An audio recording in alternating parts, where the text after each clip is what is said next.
Because of some last-minute situations, unfortunately, I had to cancel my travel.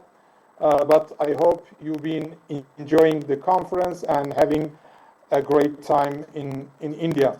Additionally, I want to extend my hearty thanks to all our colleagues in India for their extraordinary effort to make this conference possible.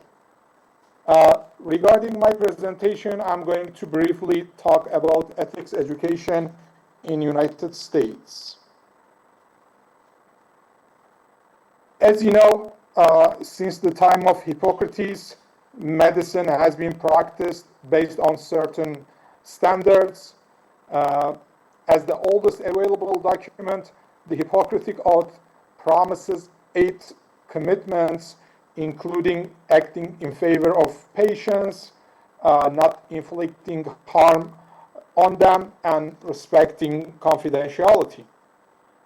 Even though until the beginning of 19th century, medicine or the practice of medicine focused on certain values and standards, like mentioned in the Hippocratic Oath, it was Thomas Percival, a British physician, who used the term medical ethics for the first time. And by the beginning of the 1970s, bioethics came out as a new term and emerging academic field.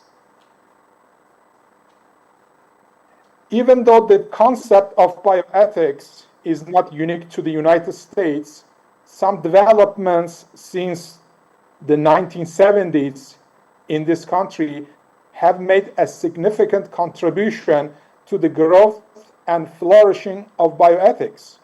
For this reason, we will not be far wrong if we say that as an academic field, bioethics was born and developed in the United States. In terms of the developments contributed to the emergence of bioethics in the United States, we can give several examples, such as the establishment of the 2 ethics centers, the effort and works of the national commissions, and legal and political cases in healthcare. In this presentation, the term ethics education refers to ethics education in healthcare, which may also be called ethics education in bioethics. And we can classify ethics education in healthcare under 3 categories. The first one is ethics education in higher education for healthcare-related majors, like teaching ethics to medical and nursing school students. The second category is ethics education for healthcare professionals who provide healthcare services.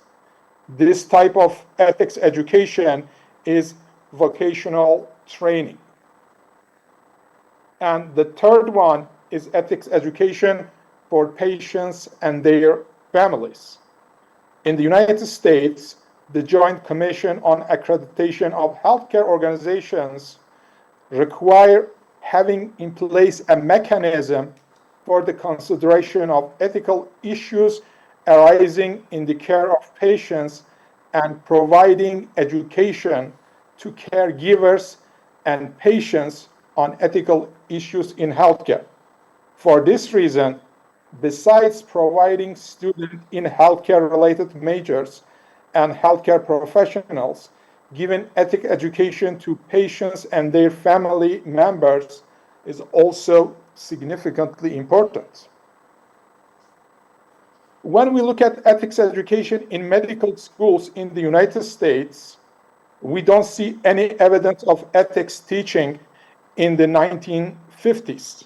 However, in the beginning of 1970s, some medical schools started having some kind of ethics teaching, and the percentage of medical schools requiring medical ethics courses was 34% in 1989 and that percentage increased to 78% in 2000.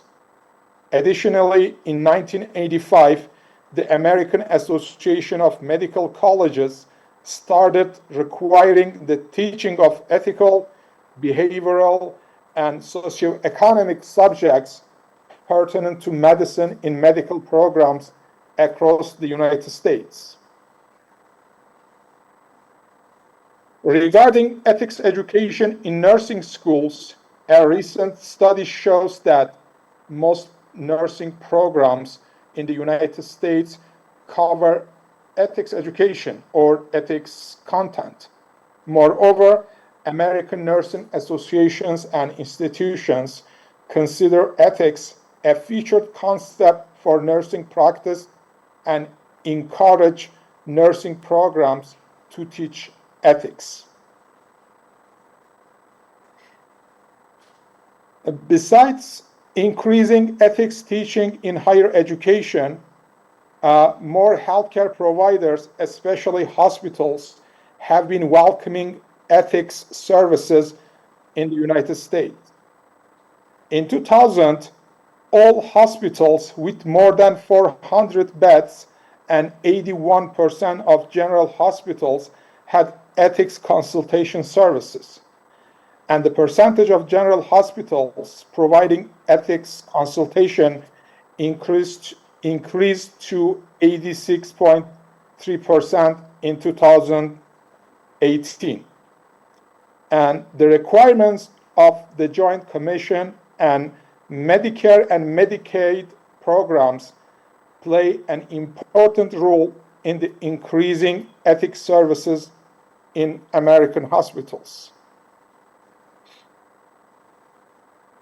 Based on these numbers and information, we can conclude that ethics teaching in higher education and ethics services in healthcare institutions have been increasing in the United States.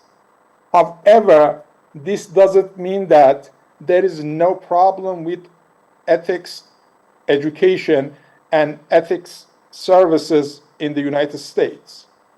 Unfortunately, several problems can be expressed. For example, even though medical schools, nursing schools, and other health-related majors have some kinds of ethics education, there is still a lack of standalone ethics courses.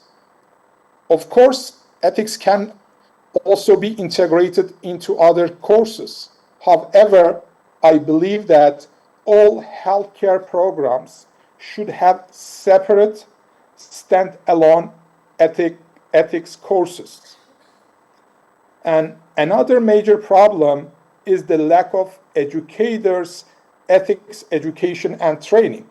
For example, a recent study demonstrates that most faculty members teaching ethics at nursing schools have no ethics education or training. Additionally, in the United States, only 2% of individuals providing ethics consultation are ethicists, and only 8% of individuals performing ethics consultation have a fellowship or a graduate degree in bioethics. Along with these issues with ethics education in the United States, based on my teaching experience, I can say that another main problem is about students' perception of ethics. I've been teaching ethics courses to nursing and other healthcare major students, and I see that an overwhelming majority of students attribute a secondary importance to ethics courses and ethical issues. However, as an ethicist, I believe ethical knowledge is as important as medical or technical knowledge. Healthcare professionals may describe their role as saving lives. However, I always remind my students that they can save a life when the patient asks them to do that, and when the life saving is consistent with the patient's values, preferences, and ethical judgment, which means and addressing the importance of ethics. Based on that, I believe that in terms of practicing healthcare services, legal and ethical issues, at least 51% of the whole work. This is what I want to say, and I will be happy to get questions from you, or I will be happy to hear if you have any contribution to the presentation. Thank you very much. Thank you very much. Big hand to Ercan. We'll come back to questions if that's okay with all of you. I think for me, one big question is that while we hear and are reminded of the roots of bioethics, coming out of America, what is happening in the current context of the current administration, and how do you teach in this present context? Please hold on and think about your response to that. But we're going to move on to India, and my two Indian, I'm beginning with you, Sanjiv, Dr. Sanjiv, and then we'll move to Dr. Amar. So I welcome our own Professor, Dr. Sanjiv Lewin. I think he was obedient and listened to me and didn't come with a PowerPoint slide. So I told him this will be a conversation. But let me do my due requirement and introduce him.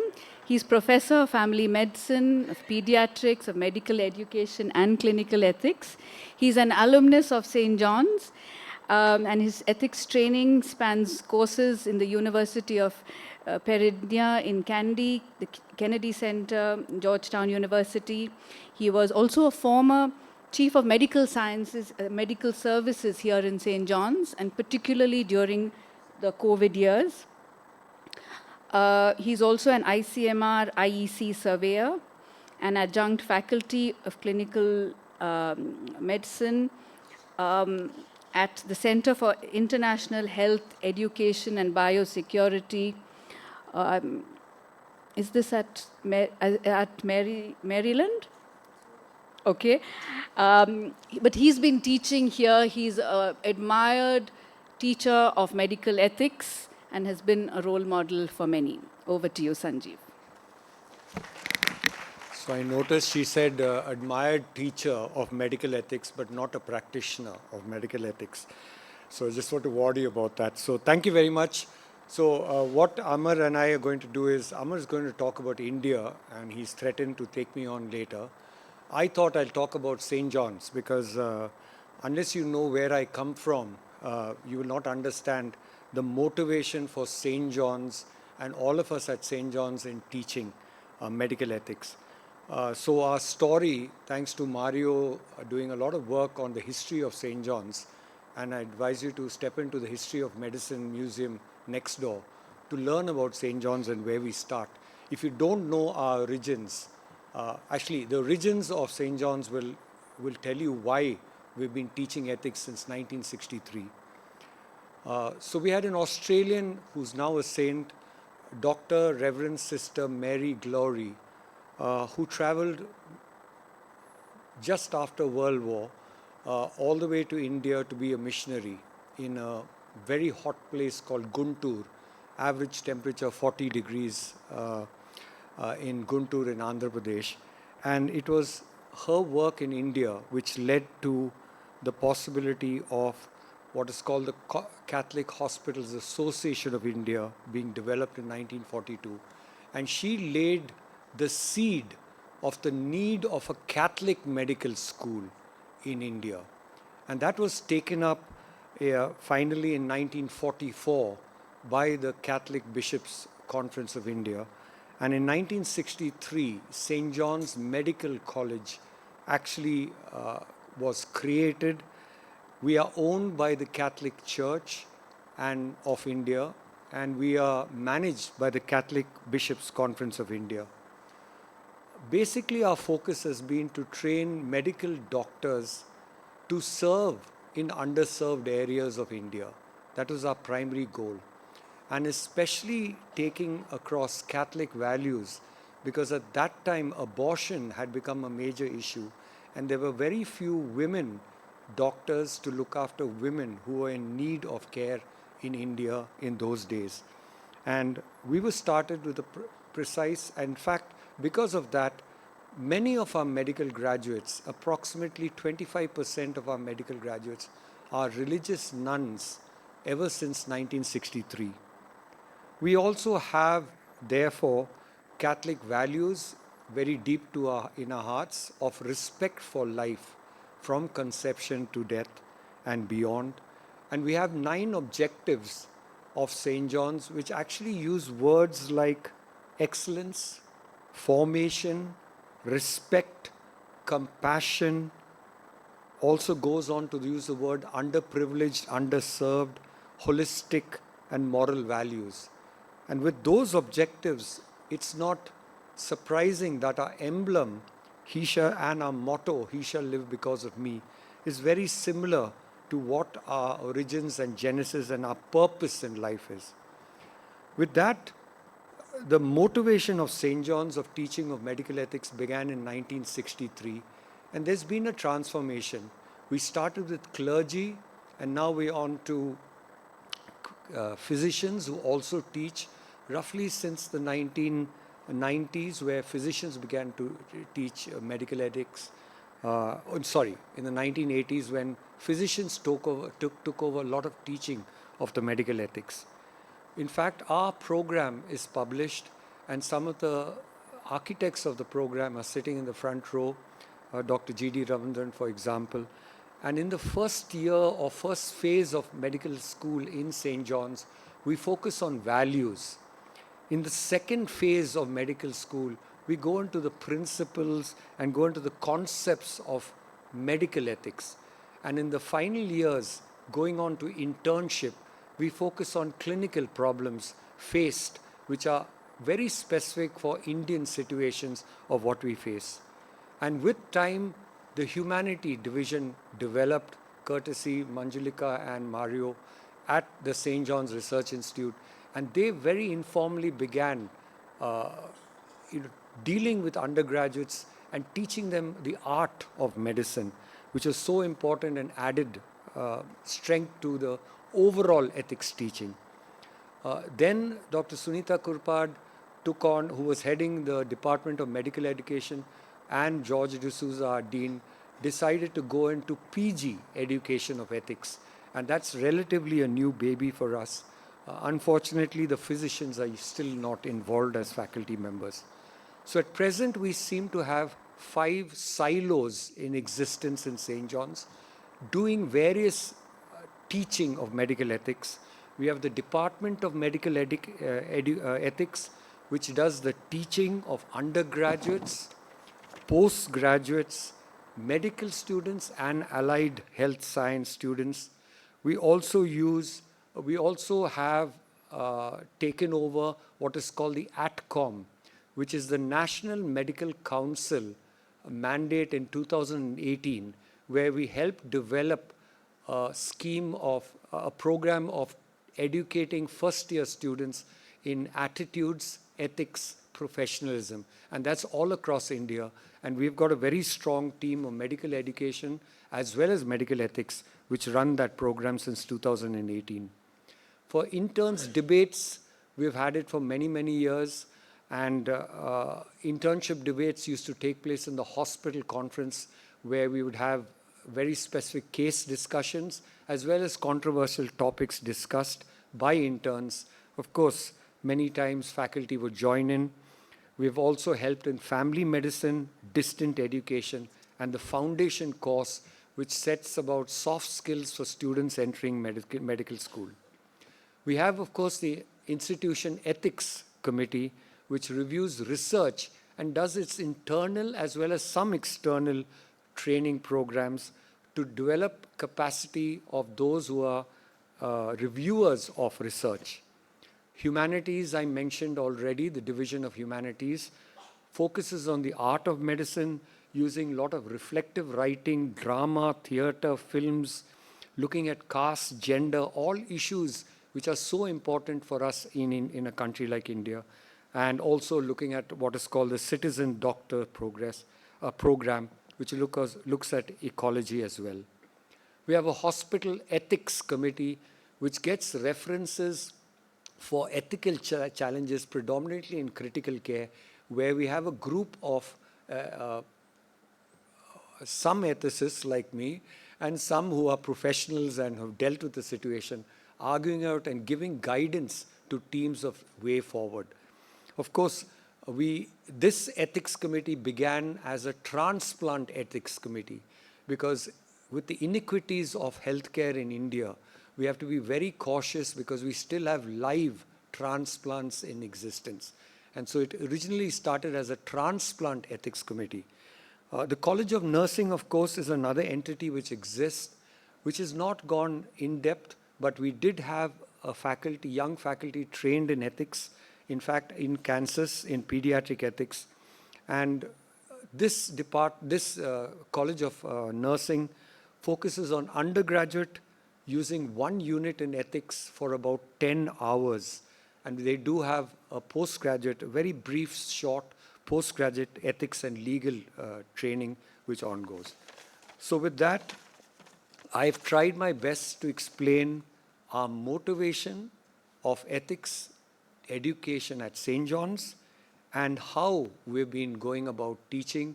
And we're more than happy to collaborate because our next steps is taking these silos, putting them together as an institute of bioethics, if not a regional institute of bioethics, if not an Afro-Asian institute of bioethics.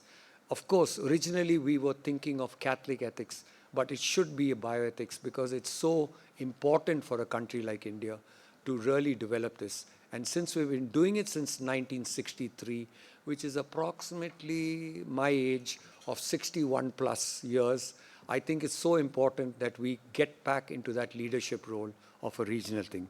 Over to Dr. Amar, who will take us through the rest of India. Thank you very much, Sanjiv, for that. You really reminded us of the history and context of ethics in St. John's. Over to you, Amar Jesani, an independent researcher and teacher. He's telling me to cut it down.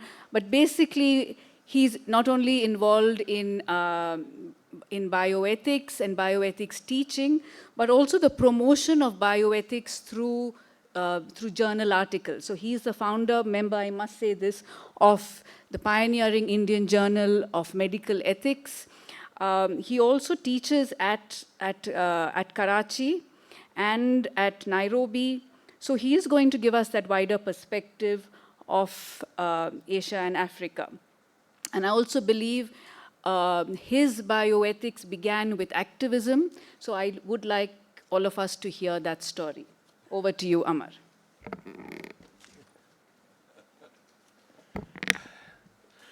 Thank you very much.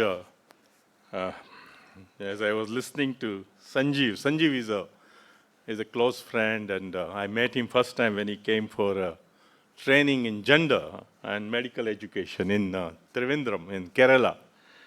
And since then, we have become very good friends. And today's presentation of his, as I told him, was a very bland presentation. You know, otherwise he's such a great sense of humor, and the way he talks, I admire quite a lot.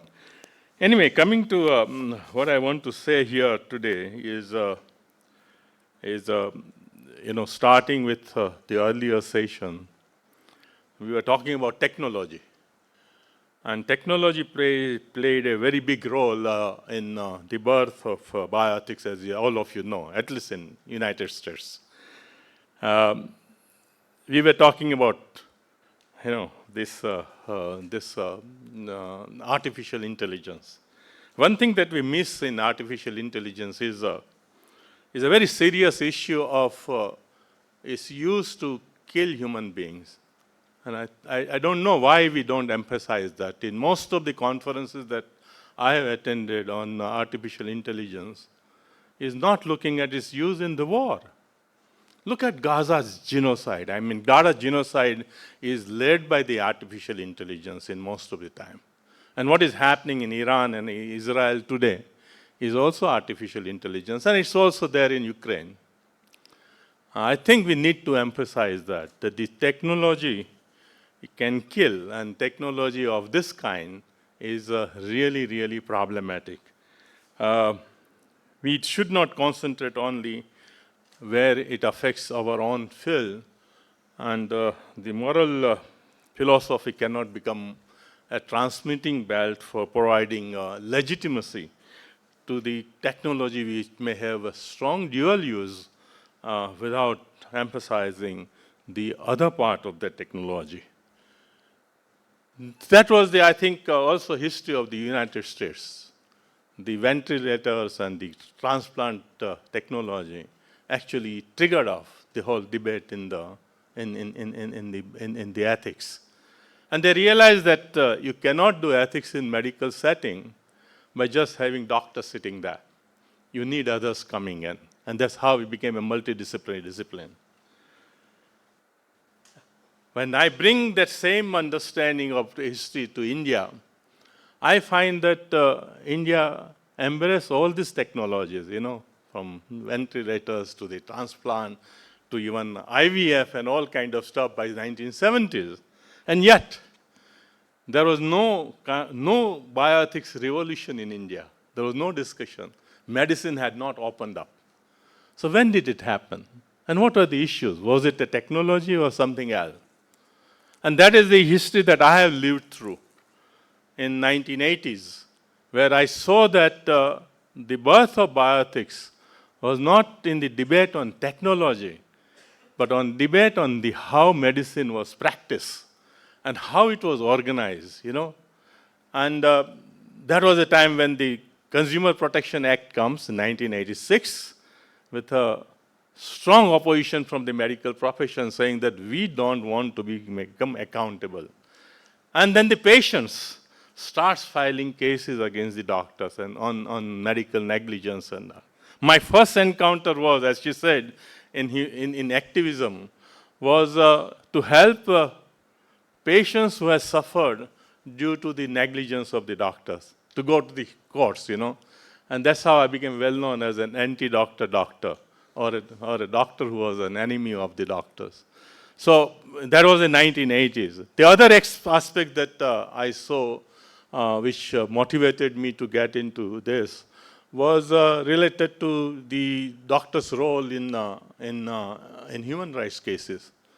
I saw that doctors normally fail in the public hospitals in providing protection to the torture victims when they are brought by the police officers there. And several investigations that I have got involved as a part of human rights organizations, I discovered that, there were more, ideologically and otherwise with the police rather than the victim. And victim was not treated as the person who was deserving of the care as well as protection. So the human rights becomes a very important starting point for me in 1980s.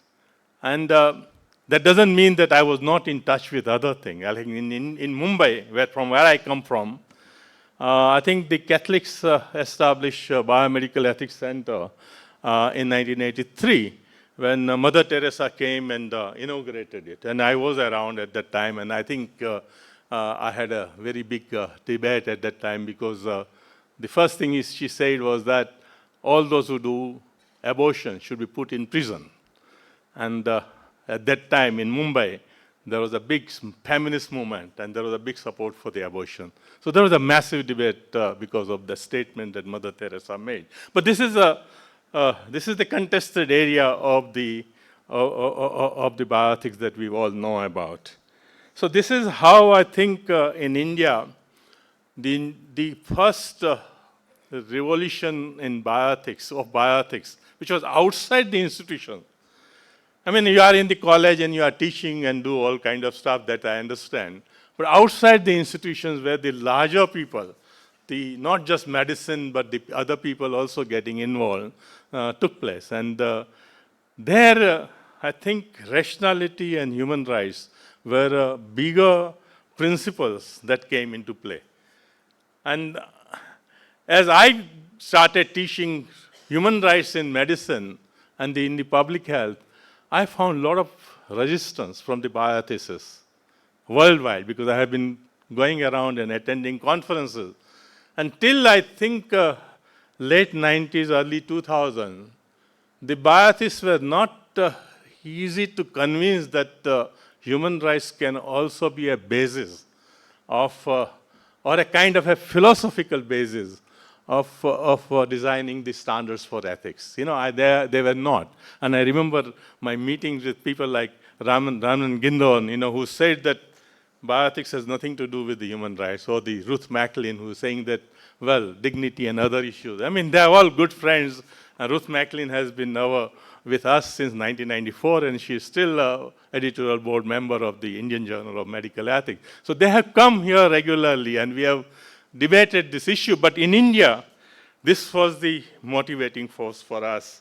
And that's how you will find that in addition to what some of the institutions which were inspired by religion, there were also bioethics developing outside, which try to bring together different kind of disciplines. And how, and from that, I think the Forum for Medical Ethics evolved in Mumbai. The Indian Journal of Medical Ethics was born in 1993 at the time, and it has still survived.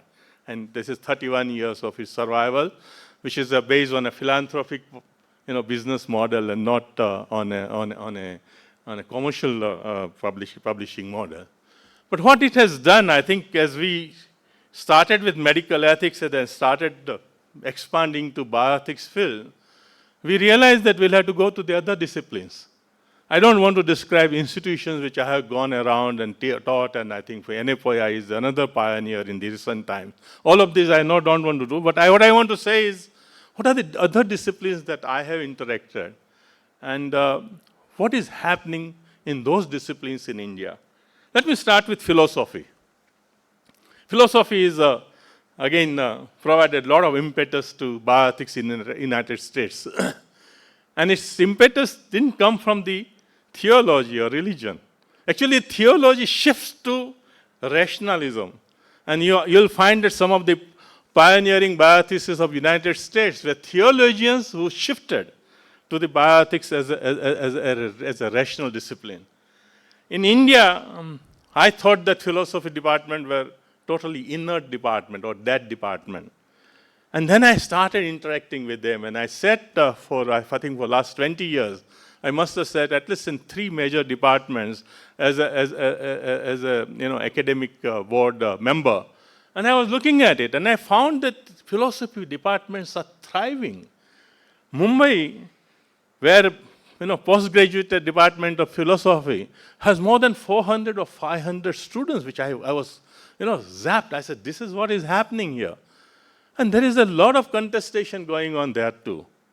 And here, unlike US, which was more secularization, shifting from religion to secular ideology, I find the religion in philosophy in India is shifting from the earlier secular ideology to the religious ideology.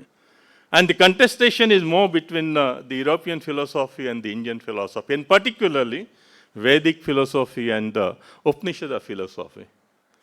And there is a small current which is emerging now, and I think this is very, very important to state here, and hopefully that will become very strong, is Jyotiba Phule and Periyar and Ambedkar phenomenon, which is now bringing up, philosophy of oppressed strata, and that is also contesting in the philosophy department. Unfortunately, its connection to the medicine is not at the moment very good. Even after I sat on so many, academic board, I was not able to, orient them to take up bioethics and look at the, biology as well as medicine and healthcare in their understanding. However, a small current is also emerging, which is, I think, headed by some people from, Karnataka, like Sundar Sarukai and all, is to look at philosophy of science. And that is finding a lot of echoes in different philosophical, departments in different parts of the country. And so I think hopefully there will be better, the connection between medicine and philosophy in coming time. And we are making, at least in the Indian Journal of Medical Ethics, we are making a huge effort to bring them, with us and start writing on the subject. If that happens, we will be really having a better and stronger bioethics movement in India. Amar, The other, can Amar, I have 2-3 minutes? a minute if you can, 1 minute if you can, and then we want questions. Okay. The other phenomenon that happened from late 90s was establishment of public health schools in India. And that is where there is better opening that I found. And there's a lot of work that is going on public health ethics. I think that coincided with the emergence of public health ethics internationally. The last thing that I want to say is that bioethics education doesn't happen by just teaching in college. If you want to really establish bioethics as a strong current, you have to do several things. Teaching is one. Research has to be encouraged. How much research is going on in bioethics in India? Very little. Because I run the journal, so I know how many papers we get. Research papers are very scarce. There are not as many. There should be more. I mean, given our size, there should be much, much more coming out. The third is, what are the platforms where people can come and share the scientific work? We run National Bioethics Conference. We started in 2005. Every 2 years, we have one National Bioethics Conference. 2 were organized in St. John's and one in Nimhan. So 3 were in Bangalore. And we have done 10 so far. But those kind of platforms are needed where people can come and present the findings of the work they are doing. And the last thing that is required is that if normative ethics has to take roots where you can change the way people do professional practices, then you have to create an institutional environment to practice ethically. And that is, I think, that's lacking the most. Some of the teaching, spiritual teaching that we talk about, or theological teaching we talk about, concentrates too much on the individual rather than the institutional environment. We want to convert the individuals to better ethical people. But even if I become a better ethical person, what do I do if my institution where I am working has no value for ethics? So unless we put our efforts there, I remember when Sanjiv came and we were having discussion about gender and medical education. The one major issue is that even if I get gender sensitized, but if my institution is not gender sensitized and it does not actually provide equal respect to all the genders there, then how do I practice gender that I have learned? So just having ethics education or ethics teaching will go west. I can have a lot of good ideas and give few lectures here and there, but I may not be able to practice. I may not be able to practice medicine that way, may not be able to practice law that way, may not be able to practice social sciences in the manner that is required. So thank you very much. So the task is too big for us to take. Thank you, Amar. Yeah. A big hand to Amar. His talk was definitely not bland. I'm not going to say much more, but really to widen the scope, let's hear questions from the floor. To any of the panelists, we have just about 7 minutes to take questions. No, everybody can just press the mic in front of you and start speaking. Yeah. Okay, Francis. To anybody in particular or to the whole panel? First to me and then to everybody else. Request is to please keep the questions brief. We're just running out of time. Thank you. I think the panel was excellent. All of you were excellent and really good. I've been thinking about what is ethics education. And I'm looking at the header of our slide here, where we talk about the Conference on Ethics Education from the Association for Education and Ethics. Could be 2 different things. The question is, what are we teaching when we teach ethics? And what is the purpose for that? Are we teaching ethics as a discipline, the way we teach physics or medicine or anthropology? Are we teaching it as a kind of knowledge, which we do need to teach? We could teach the Declaration of Helsinki that way, or we could teach other things that way. Or are we teaching people to become a certain kind of moral character that we want to impart in them? And what is the correct way to teach ethics? Should it be towards knowledge or should it be towards character? Thank you. Mexico? Thank you. I think that's the question. I think when we teach ethics, or we are supposed to teach our students, in the end, how to be happy, how to live a good life. I think that's the essence of ethics.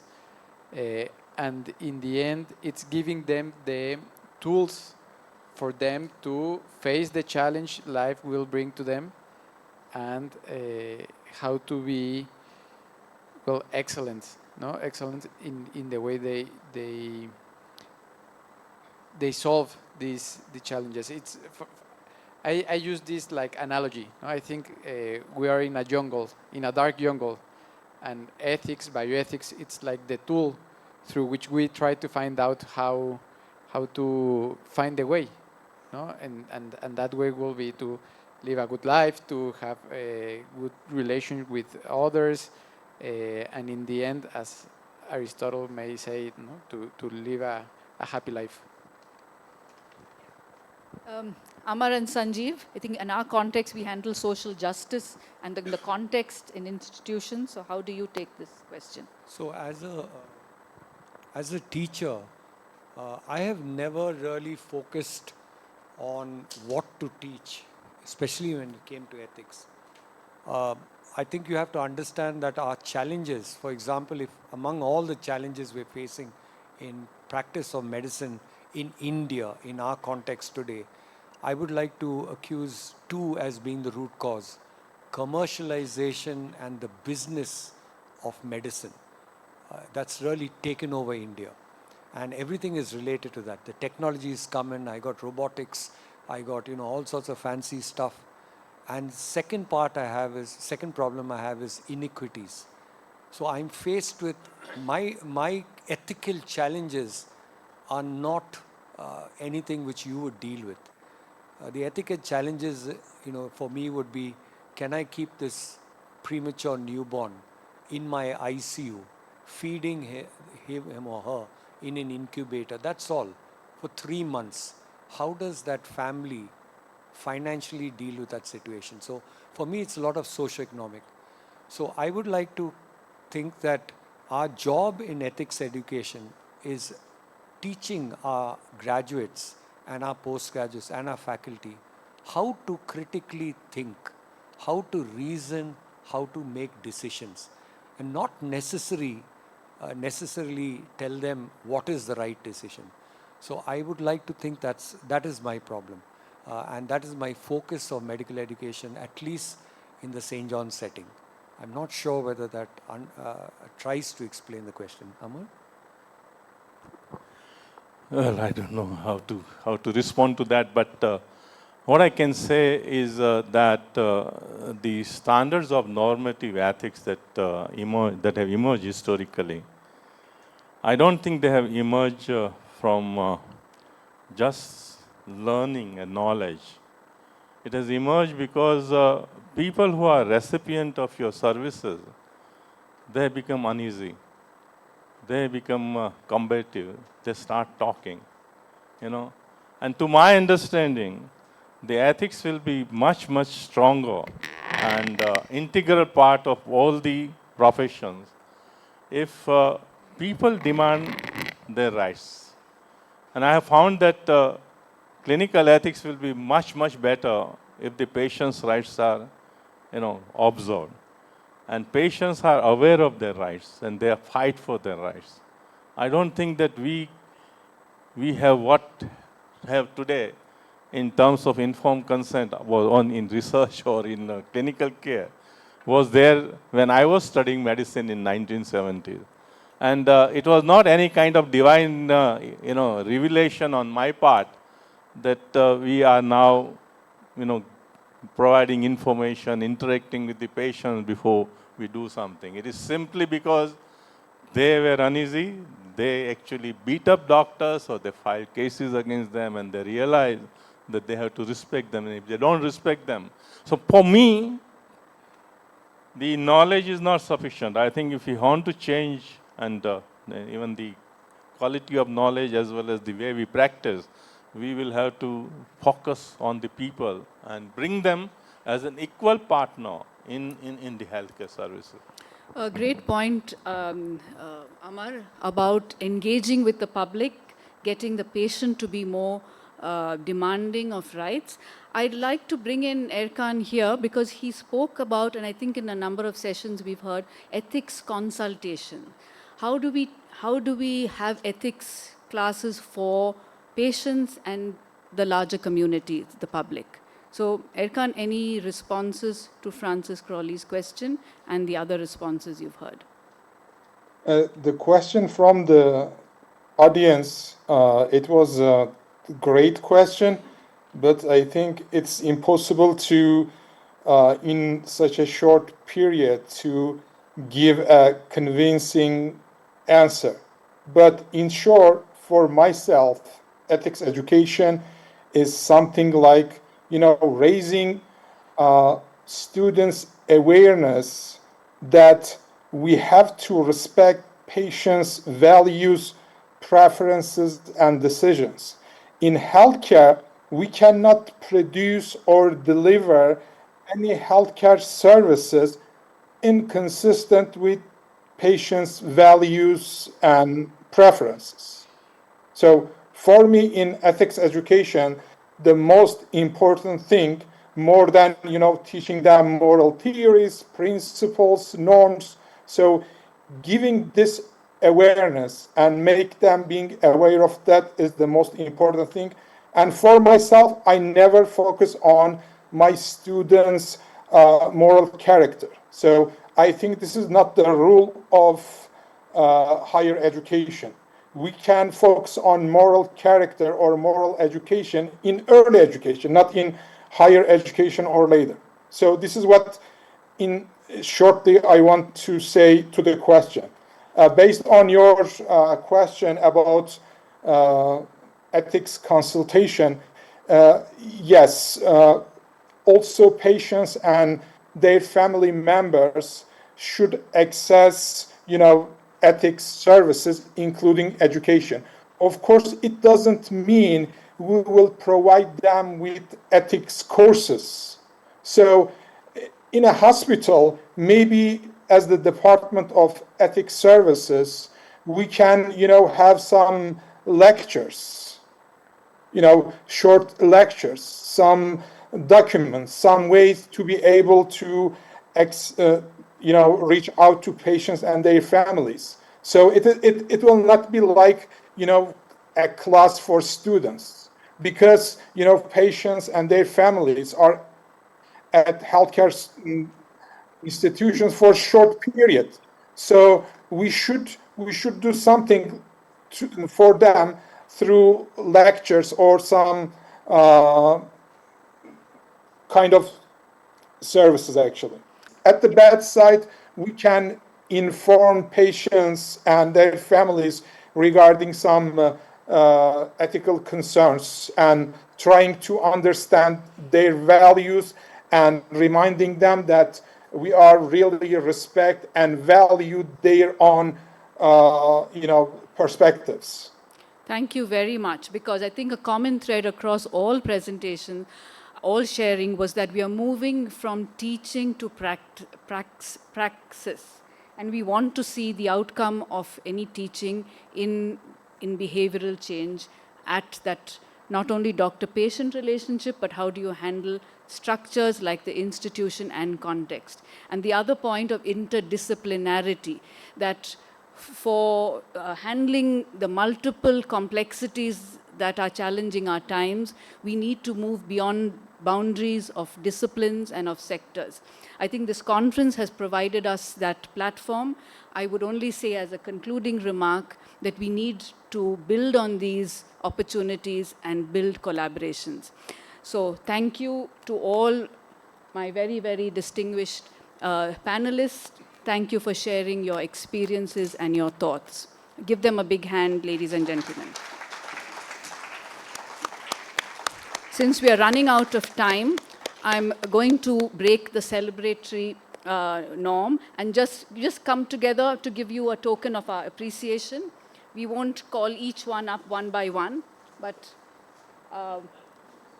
okay. Let's just start a chain and pass it on to each other. We are all, yeah. Just pass on and we'll say a big thank you, and all of you can give. Thank you. Yeah.